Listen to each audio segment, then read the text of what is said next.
God, where is he? I'm high on loving you. High on loving you. Steve. Build it, and they will come. Listen, this maybe we'll be good to go. Get that there.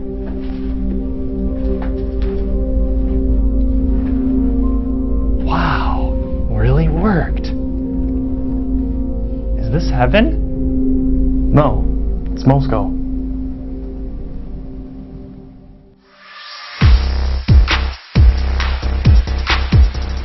Hello everyone, welcome to another edition of Telegraph Herald. More on the Score, presented by Dubuque Bank and Trust and Dubuque Auto Plaza. I am your host, Steve Ortman. Along this week, once again, Tim O'Neill. How's it going, Tim? Good, how are you? Doing well. I'm sure you're riding the high after this past weekend. Part of the Team of Dreams at the Field of Dreams this past Sunday night. Got to play as a celebrity in the softball game. Talk a little bit about the atmosphere. I'm sure it was very exciting to be on that field and be able to play with all those legends.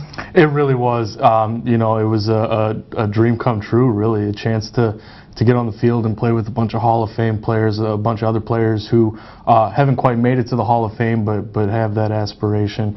You know, some of the guys on my team, Ozzie Smith and Johnny Bench, guys that are in the Hall of Fame, Steve Carlton. And then you got other guys like Kurt Schilling and Ted Simmons and Willie McGee, guys who made big contributions to the game while they played. And it was just really exciting to get to meet some of those guys, shake their hands, and then go out and play a softball game on the Field of Dreams. I mean, there's really not many more special chances than to play a game like that at a place like that.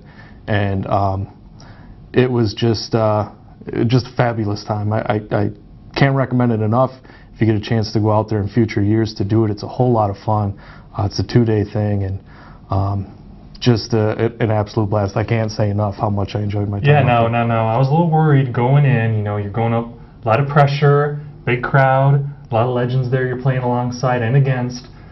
I was worried for you, but Tim O'Neill comes up to the plate, knocks a single against former Cub and Cardinal Lee Smith. Talk about that experience. That must have been pretty exciting. It was pretty awesome. I whiffed really bad on my first swing. Kind of took a little heckling from the PA announcer there. Fouled off my second one, and then, I'll say it, I ripped a liner down the third base line that almost took the third baseman's glove off. So, I got a hit off one of the best closers to play the game of baseball, former Cubs. So that was really exciting for me. But maybe the most exciting part of the day for me was well before the game happened. A couple of kids came up to me. They saw me in uniform and they asked if I was playing in the game. And I told them, but I wasn't an MLB player or a Hall of Famer. But that didn't stop them. They still wanted me to sign an autograph. So I got to sign a couple of autographs for a couple of kids out there. And that just absolutely made my day. I can't tell you how thrilled I was for that. It was shocking and sent my ego through the roof too. Yeah, likely story, buddy. It was nice of your mother to come and ask for an autograph. How many autographs have you signed, Steve? Well, with this show, it's none. None. Oh. So, good for you, buddy. Okay. I'm happy for you. Great. Sounds like a great time out there. Tim O'Neill, highly recommended event, you would say? Absolutely. If you ever have a chance, it doesn't even have to be the Team of Dreams. If you got a chance to go out to the Field of Dreams and take in that experience, run the bases, play a game of catch out there, it's just an absolutely phenomenal time. And then when you throw in all of the Hall of Famers and other legends of the game, it just adds to it. And after the game, they actually had a screening of the Field of Dreams on the Field of Dreams. So just another special moment, special memory for all of those people. I know it brings people from several states away. There were some people who played in the game from as far away as Tennessee. So just a fantastic opportunity if you get a chance to go out there and check it out. All right, well, there you have it from the man himself who was there playing alongside the legends. But we're going to move on now. College football. Iowa Hawkeyes looked good in their opener at Kinnick. You were there.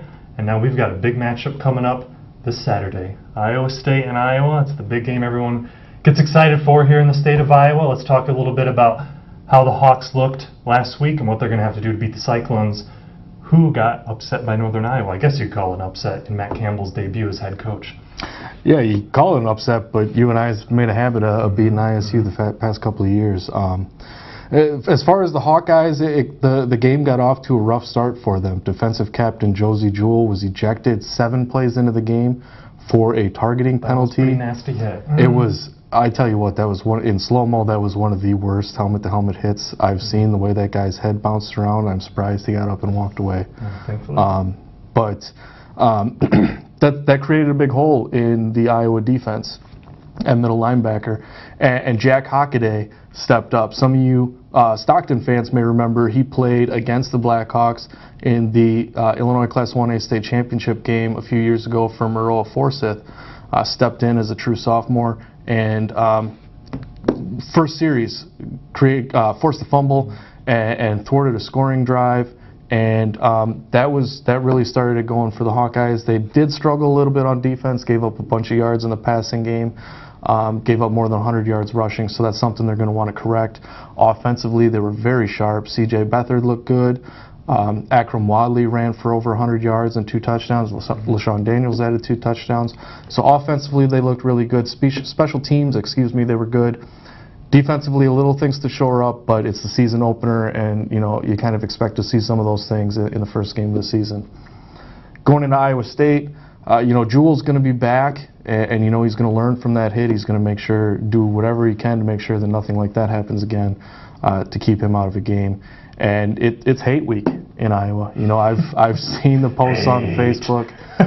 Iowa State fans are throwing the memes around. The Iowa fans are throwing them right back, and it's a 6:30 kickoff at Kinnick Stadium, so they'll be playing under the lights. It should be just an absolutely awesome atmosphere. It's the black and gold spirit game for Iowa, so the sections are going to be black and white. Should be really awesome, and can't wait for that one. Yeah, and we're going to switch gears now. Great rivalry on the college football level coming up this weekend. Also, we have another great one on the prep football side of things. Galena and East Dubuque over in Illinois. These teams have been playing for years. They had a break there recently. Now they're back in it. Galena's really kind of been controlling this rivalry over the last few seasons, including a couple of playoff wins.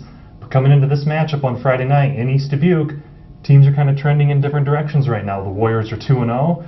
John Breitbach, new quarterback, has been playing some great football. He's the reigning TH Athlete of the Week, as the Warriors have picked up a couple of wins here on the road.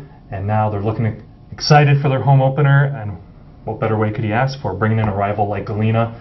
But the Pirates struggling right now. They're 0-2, kind of struggling to find their footing. They've suffered a couple of bad losses, so they'll definitely be hungry to get back in it. And it doesn't take much to get up for a rivalry game, would you say? No, and especially not that one. I mean, you've covered them for several years. I covered them for a couple of years before that. And this game, you're going to have 4 or 5 people deep around the fence, around the field. I mean, it's just that many people show up. Both communities really support these teams, and neither team wants to lose to the other. So just a fantastic rivalry. Put it right up there with W.D. Beckman, the city schools. It's a really good rivalry. Should be a good game no matter how either team is coming in. Yep, and that's the beautiful thing about those rivalry games. You can look at both of them this weekend. Iowa State, East Dubuque and Galena. Throw the records out the window. Both teams are going to bring it. It should be an interesting couple of matchups here this weekend. All kinds of action going on. You can follow it right along with us on our Twitter page at TH Sports Feed. And I think we have a Facebook page, right? I think so. What is it? At TH Sports? Telegraph Herald Sports. Judo Chop! Need the graphic! Bam! There it is. Don't listen to him. That's where you're going to find all the action. So that's going to do it for this episode of Telegraph Herald More Than the Score. Flub. Actually, I do hate that. You want to try it? I don't want to try it, but I would like to remind everybody to watch our live stream on Friday night. Cedar Rapids Kennedy at Hempstead from Dalzell Field, 7:15 p.m. thonline.com/live. Should be a good one. Both teams are looking for a win. Should be really fantastic. All right. That's going to do it for this episode of Telegraph Herald More in the Score, presented by Dubuque Bank and Trust and Dubuque Auto Plaza. He's Tim O'Neill. I'm your host, Steve Ortman. We'll see you next week. Yes, I said it right. Yes. Yes. Finish strong is what Coach always says. Yeah.